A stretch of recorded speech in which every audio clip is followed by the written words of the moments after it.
Hello guys, this is Sandeep M English trainer और आज आपको सिखाने जा रहा हूँ three modals that would be can, could और शुड।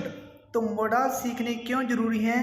क्योंकि ये इंग्लिश में मिर्च और मसाले का काम करते हैं। एक तो हो गए टेंसेस, एक हो गई मोडाल, एक हो गई क्वेश्चन फैमिली। क्वेश्चन फैमिली कहते हैं या उसे क्वेश्चनरी भी कहते हैं, तो दोनों एक ही बात है। तो अब हम सीखते हैं हमारे तीन मोडाल्स। अब ये आप इस वीडियो के बाद ये आपको अकेले आएंगे नहीं, इस पे आप सेंटेंस भी बना पाएंगे। तो चलिए जी, बिना टाइम वेस्ट किए हमारी वीडियो को शुरू करते हैं। तो first model is can, CAN, can. Can का मतलब होता है जी पावर, एबिलिटी। जब हमने कहना हो कि मेरे में ये पावर है, मैं ये काम कर सकता हूँ, तो दैट इज कैन। और आप हमेशा एक सकता हूँ, इसकी जो सेंस है वो सकता हूँ, सकती है या सकते हैं, वह ये काम कर सकते हैं या मैं ये काम कर सकता हूँ।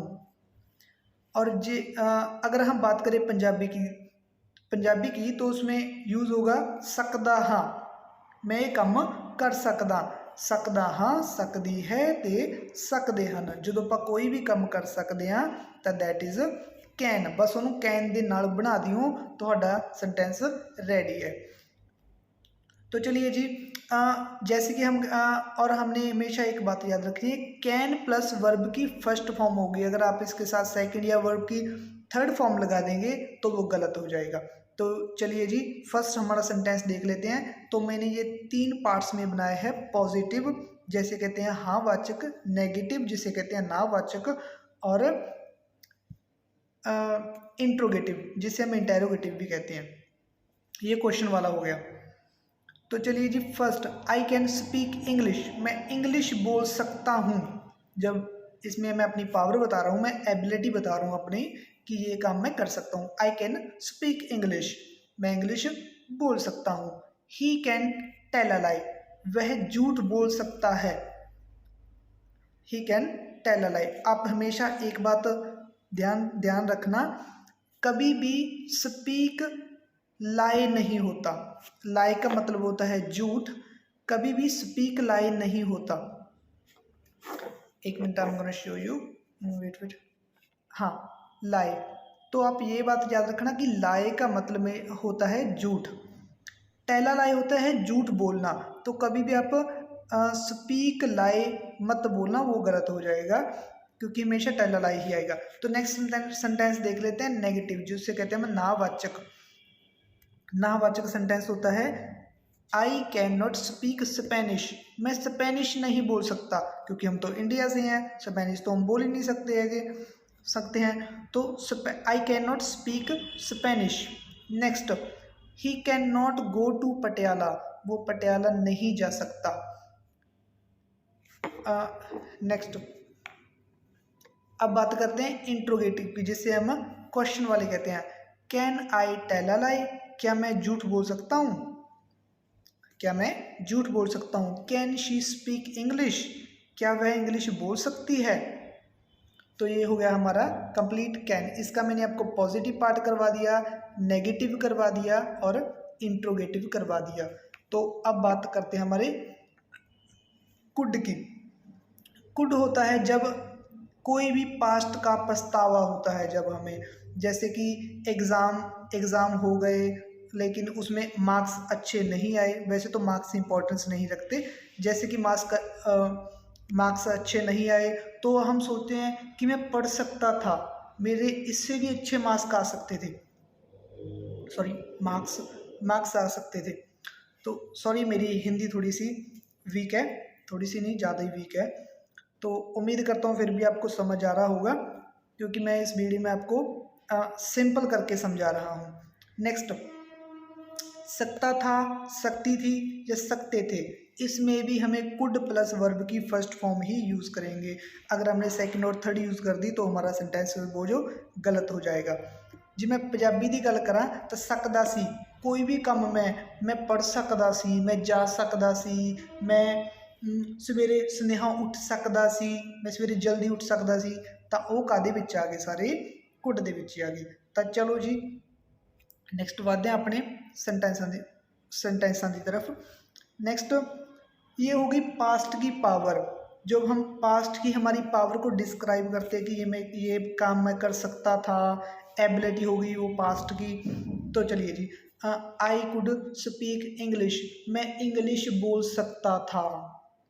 ही कुड टेल अ लाई, वो झूठ बोल सकता था। सच बोल दिया होगा तो पड़ गई होगी थोड़ी बहुत ही। तो next, I could not speak Spanish, मैं स्पेनिश नहीं बोल सकता था। He could not go to Patiala, वो पटियाला नहीं जा सकता था। कुड आई टेल अ लाई, क्या मैं झूठ बोल सकता था। कुड शी स्पीक इंग्लिश, क्या वह इंग्लिश बोल सकती थी। देखिए इनकी सेंस सभी की सकती थी। ऐसे इसको भी मैंने 3 पार्ट्स में बनाया है, पॉजिटिव, नेगेटिव, इंट्रोगेटिव। तो नेक्स्ट चलिए जी बात करते हैं हमारे शुड की। शुड का मतलब होता है चाहिए। और एक बात आपको बड़े ही तरीके से बता दूं कि शुड सलाह होती है। जब हम किसी को सलाह देते हैं कि तुम्हें ये करना चाहिए, ये करना चाहिए, जैसे आपके पड़ोसी आपको सलाह देते हैं कि आपको ये करना चाहिए, आपके पेरेंट्स आपको सलाह देते हैं, आपके फ्रेंड आपको सलाह देते हैं कि आपको ये करना चाहिए, तो उसे हम शुड की जगह पे यूज़ करेंगे। आपको एक नॉलेज की बात और बता दूं, एक होता ought to, OUGHT, ought to, OUGHT, ought to, उसका मतलब भी सलाह देना ही होता है। लेकिन अब वो मोडाल्स इन्होंने ख़त्म कर दिया। वो थोड़ी अलग तरीके की सलाह थी। जैसे कि आपको कोई भी सलाह सामाजिक तरीके की हो, जैसे कि आपको अपने पेरेंट्स की रिस्पेक्ट करनी चाहिए, वो ऐसी सलाह में वो यूज़ होता था। लेकिन उन्होंने ये अब हटा दिया। अब ये सारी की सारी इंग्लिश में यही यूज़ होता है, मॉडर्न इंग्लिश में। तो चलिए ये बात करते हैं हमारे शुड की। जैसे शुड का मतलब, शुड के साथ भी वर्ब की फर्स्ट फॉर्म ही आएगी। अगर हम इसके साथ सेकंड और थर्ड लगा देंगे तो हमारा ये मॉडल गलत हो जाएगा। तो चलिए जी, आई शुड स्पीक इंग्लिश, मुझे इंग्लिश बोलनी चाहिए। ही शुड टेल अ लाई, उसे झूठ बोलना चाहिए। I should not speak Spanish, मुझे स्पेनिश नहीं बोलनी चाहिए। He should not go to Patiala, उसे पटियाला नहीं जाना चाहिए। शुड आई टेल अ लाई, कि मुझे झूठ बोलना चाहिए। शुड सी स्पीक इंग्लिश, क्या वह शुड शी स्पीक इंग्लिश, क्या उसे इंग्लिश बोलनी चाहिए। ये लड़की की बात हो रही है इसलिए हम शी यूज़ करें, हाँ इसलिए हमने ये शी यूज़ किया है। तो उम्मीद करता हूँ गाइज़, मेरी हिंदी तो इतनी अच्छी नहीं थी, तो फिर भी उम्मीद करता हूँ कि आपको बड़े अच्छे तरीके से समझ आया होगा। तो चैनल को सब्सक्राइब, वीडियो को लाइक ज़रूर कर दे। Thanks for watching, love you all, keep in touch. Sandeep Academy Patna.